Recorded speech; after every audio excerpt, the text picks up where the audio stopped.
रक्षाबंधन हे केवळ राखीचा धागा नसून एक पवित्र बंधन आहे। तर रक्षाबंधन सणाबद्दलच आपण या कथेत आज माहिती पाहणार आहोत।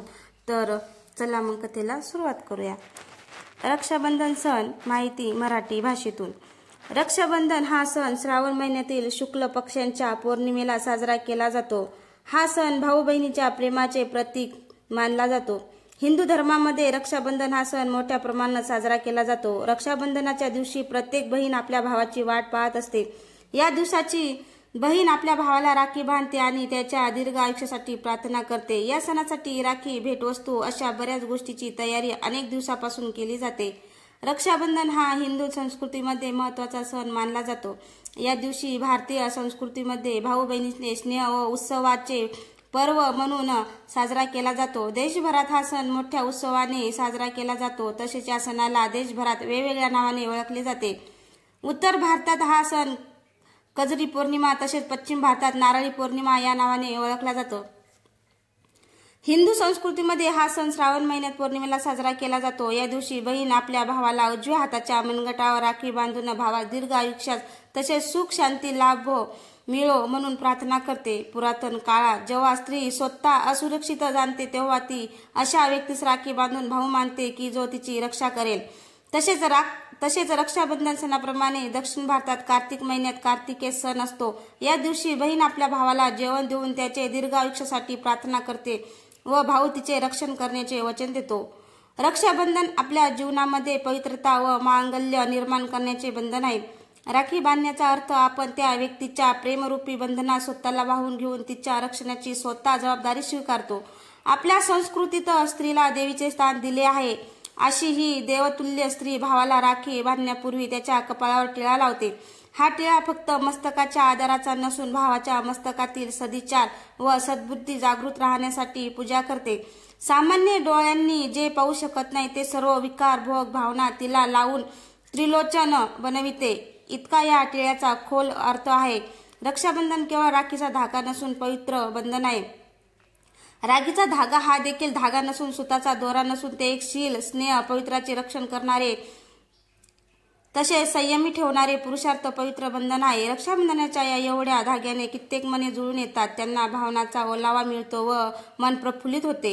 एकमेकांना जोडणारा आज हा सण इतर कोणत्याही धर्माच्या संस्कृतीमध्ये नाही। रक्षाबंधन हा सण मनाला जुळवितो तसेच सामाजिक ऐक्याची भावना जागृत ठेवण्यासाठी अशा प्रकारचे सण महत्त्वाचे ठरतात।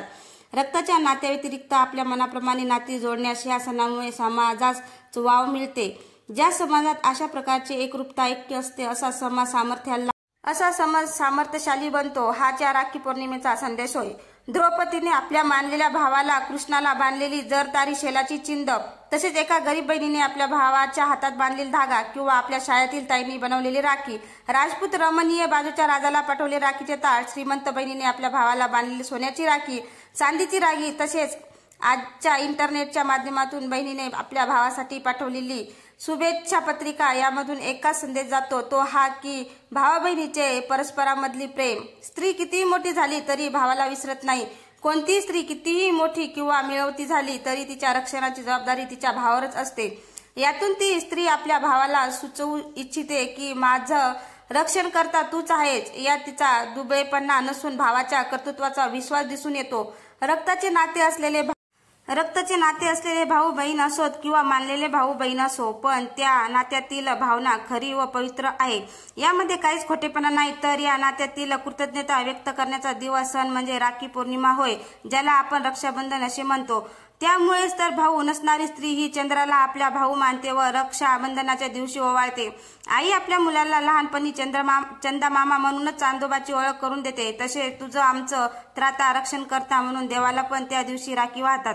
रक्षाबंधनाच्या दिवशी आपल्या रोजच्या दैनंदिन जीवनामध्ये वापरण्यात येणाऱ्या सर्व गोष्टींना राखी बांधण्याची प्रथा हिंदू धर्मात आहे।